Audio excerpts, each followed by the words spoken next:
Hello, dear one. So today we're going to do an embodiment practice to really tap into your own heart space and your body to discern what is true, what is not true, and what do you not know yet. And you need more, what I like to call, you need to collect more data.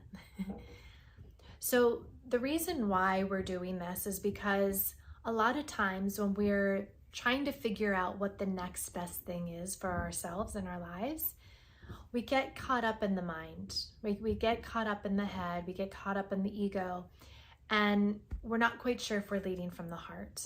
Yeah. And we can't quite discern if we're here in the heart or in the head.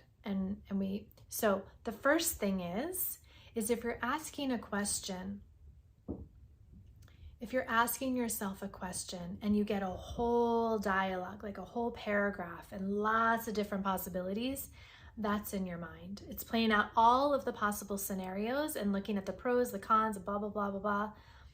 But it's not really dropping down into your heart. Now, when you drop down into your heart and you ask a question, it's probably going to tell you a very simple answer. A yes, a no, a one word, a short phrase, only amount of information that you need. Now, I want to call this practice, you are your own magic 8-ball. So do you remember, maybe you still have it, I had this when I was a little kid, those magic 8-balls where if you wanted to ask a question, you would turn it upside down. It was like fortune telling. You turn it upside down, you'd see the answer, and it would come to the surface and it would say, it's decidingly so, or no, try again later, or maybe, or it had lots of little fun answers in there too. And we were always looking at that, right? I was always asking about boys. But we have that already in our lives, inside of our hearts, right? We already have the answers. And now what this practice we're going to do today is really just to tune into what is true in here. How can you drop down into that? How can you read the signs in your body to tell you you know the truth already? So first it is just simply asking the question, noticing if there's paragraph phrases and lots of different possibilities, that's in your mind. If it's starting to give you one answer, one word answer, yes, no, really simple, you're down in your heart. Now, if you need a little help here, this is what the practice is going to do for you today. So what we're going to do in just a moment is we're going to say a phrase that we know to be absolutely true. We'll do this a couple of times and see how your body feels. When you know truth, your body's going to respond to that. Then we're going to say another sentence or two that we know to be absolutely not true at all, but we're going to state it as the truth and see how the body feels, how it's going to reject that because it knows it's not true. We're going to feel how the body feels when you say something you know to be absolutely not true, but you state it as the truth. And then we're going to lean into asking a question that you don't know what the answer is yet. Well, you don't think you know the answer, and see how your body responds.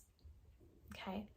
And we'll talk a little bit more about that on the other side of how to go from there, what to do from there. So let's go ahead and take a moment to be still. If you can close your eyes, feel free. We want to just be in a place of stillness so we can really listen to the body and acknowledge it. And if you need to take a couple of breaths to just land and acknowledge if there are feelings here or if there are thoughts here, just use your exhale to ground down a little bit more and invite those little bits of information in your body, in your mind, just to quiet down a little bit so that you can bring this present moment, this present experience of the truth into your full focus. Okay, you can imagine you're looking at that 8-ball that's inside of your heart. And I invite you to say a statement that you know to be absolutely true. My name is.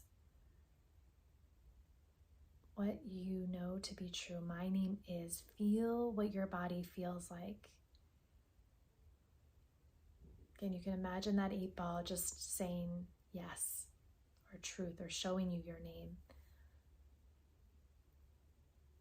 But most importantly, how does the body feel?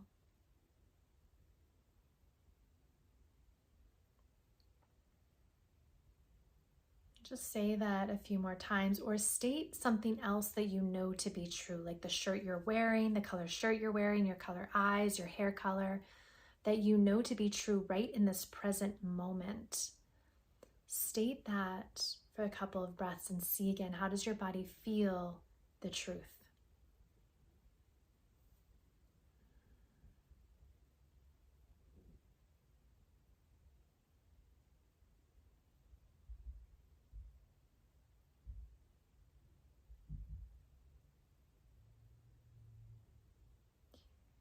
And now I invite you to say a statement that you know to be absolutely not true whatsoever, but you're going to say it as if it's the truth. So you can make up a name, you can make up an age that you are dramatically not at this moment in time. You're 5 years old, you're 97 years old, whatever it is. State a statement that you know to be absolutely not true and feel how your body responds to that as not being true.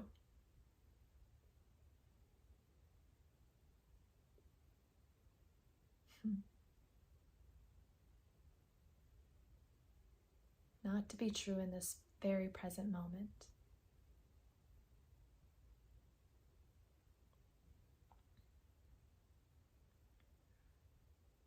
And now I invite you into,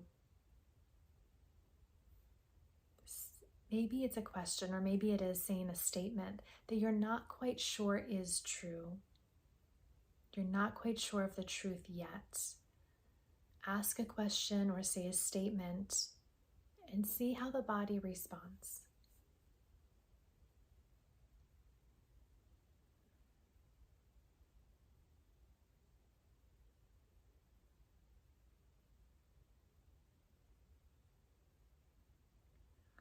And this is the key right now, where you are right now, stating something that you're not quite sure about. Just notice again, how does the body feel in this uncertainty? Or maybe you just received a really clear answer because of the work of the other two.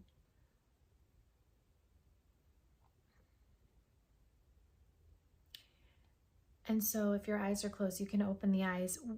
So this is a really important tool to build your emotional intelligence, to notice when you start to say things that you're not sure are to be true, if you're asking the questions of it in the space of not knowing. To when you notice that's coming up, how does the body respond to that? And this is going to be different for everyone, right? For me, if I'm not quite sure, I feel a little like I feel like sort of fluttering in my body. I feel sometimes a fist in my gut. I feel my shoulders get up if it feels like it's really important. I'm like, ugh, right? So notice when you start to move into those places of uncertainty, how your body responds. What's the emotional response to it? Do you feel anxious? Do you feel like frustrated because you really want to know the answer, right? You're like giving it the death grip. I want to know now, right? Start to notice that so that when you are in those places, you can go, okay, I'm going to drop this now. For now, I need to collect more data outside and I'll come back and I'll ask later, right? And until you can get those clear truth or not truth answers. And you might have to continue to go back and forth if it's true or untrue and there's somewhere in between. Yeah, you need to go out and collect more data. Go out, collect more data. Go out and collect more data until your heart knows that clear answer. And it doesn't need to know the big picture of what all of the details are going to be. Your heart is just going to know, yes, this is the next step that you need to take. No, that is not in alignment with your true calling, whatever it is. No, that person is not emotionally available. Move on, right? Whatever that is, it's going to start to get clear and clear and tell you exactly what you need to know in the present moment. But if you don't know how to read your body, these messages, you're not going to be able to align with your heart. So I hope that's helpful for you. Our little tip of how to make this little heart space your magic 8-ball and find all the answers that you need within.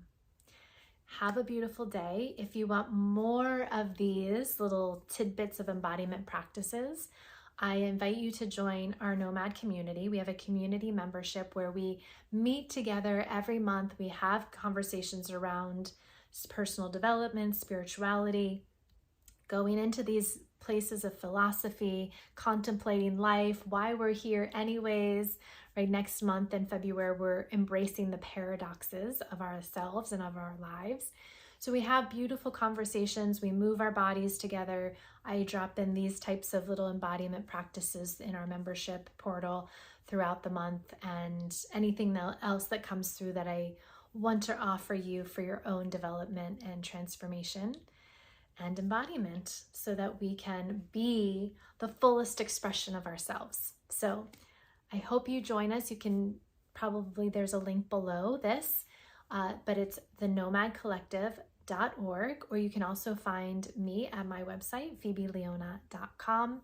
And there's lots of other ways to work with me privately or in other aspects. You'll find out over at the website, because maybe you're watching this and there's something new that I haven't even thought of yet. So have a beautiful day, and I'll see you all soon. Bye.